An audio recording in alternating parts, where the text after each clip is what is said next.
गरजेचं आहे। ती मैत्री अखंड असली पाहिजे।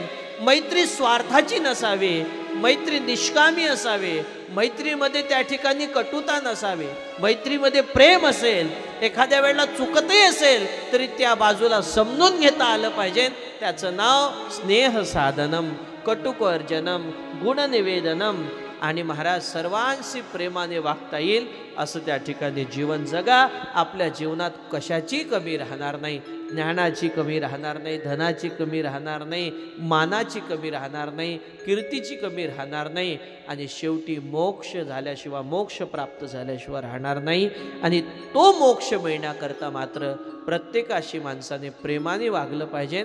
हीच खरी भक्ती आहे। म्हणून प्रत्येकांमध्ये ब्रह्म पहा, ब्रह्म पहा। भागवत एवढंच सांगाल तुम्हाला की प्रत्येकामध्ये ईश्वराचा वास आहे।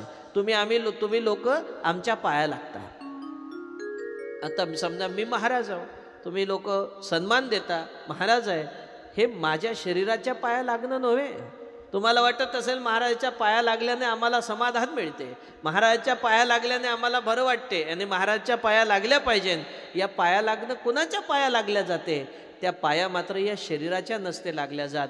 त्यांच्यामध्ये असणारा जो ज्ञानमयी असा परमात्मा आहे, ज्ञानमयी त्या ठिकाणी असणारी जी भक्ती आहे, ज्ञानमयी असणारा त्या ठिकाणी एक प्रकारे भक्तीचा आनंद आहे। आपण जो पाया लागल्या जाते ना, ते त्यांच्या ज्ञानाला पाया लागल्या जाते, त्यांच्या अधिकाराला पाया लागल्या जाते। आणि म्हणून एखाद्या संतांच्या चरणी जर नतमस्तक होत असेल तर त्यांच्या शरीराकडे पाहून आपल्याला त्यांच्या चरणी नतमस्तक व्हायचं नाही, तर त्यांच्या अंतःकरणात असणाऱ्या त्या ज्ञानाला, त्या भक्तीला, त्या असणाऱ्या त्या ठिकाणी भगवत सत्संगाला पाहून आपल्याला त्यांच्या चरणी नतमस्तक होणं फार महत्त्वाचं असते सज्जनांनो। म्हणून प्रत्येकाने एक गोष्ट लक्षात घेतली पाहिजे की मी ब्रह्म आहो, मी ब्रह्मस्वरूप आहो, हा भाव अंतःकरणात धारण करून आपण ब्रह्मभूत होणं गरजेचं आहे बरं का।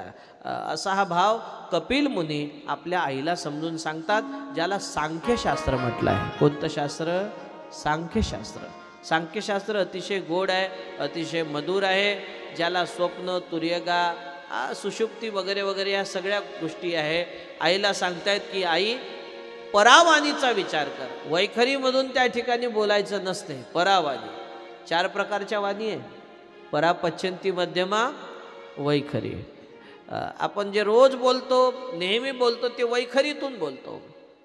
मध्यमा वाणी आहे, जी मात्र आपल्याला नेहमी कुठेतरी काहीतरी सांगत असते, ती एक वाणीच आहे। एक पश्चंती वाणी आहे, आणि जेव्हा मात्र माणसाला अंतःकरणातून एखादा आवाज निघतो आणि तो आवाज कुठेतरी सत्य होत असतो, त्याला म्हणतात परावाणी। साधू संतांची ही वाणी जागृत राहते।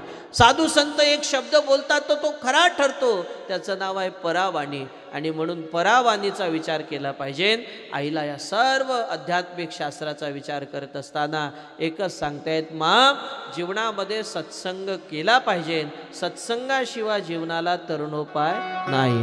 बिनु सत्संग विवेक न होई, बिनु सत्संग विवेक न होई। श्री राम जय राम जय राम, श्री राम जय राम जय राम।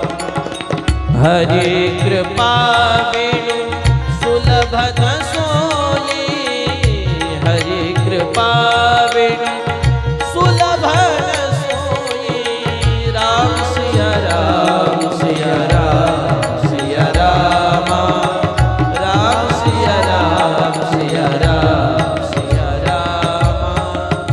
बिनु सत्संग विवेक न होई, हरि कृपा बिनु सुलभ न सोई। सत्संगाशिवाय जीवनामध्ये कोणत्याच गोष्टी प्राप्त होणार नाही।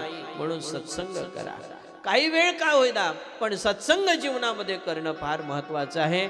आज या सर्व गोष्टी कपिल मुनी आपल्या आईला उपदेश करत असताना सांगतात। एकदा कश्यप मुनी ध्यानाकरिता बसले असताना दिती आणि अदिती या कश्यपाच्या 2 पत्नी बरं का, लक्ष देऊ नये का। दिती आणि अदिती या कश्यपाच्या 2 पत्न्या। अदिती देवतांची माता, दिती असुरांची माता। त्या ठिकाणी एकदा दिती कामांध झालेली, काम इच्छा करत असताना कश्यप मुनी समजावतायत, दिती ही वेळ मात्र काम इच्छेची नाही आहे, ही वेळ सत्संगाची आहे, ही वेळ भजना पूजनाची आहे, एक वेळ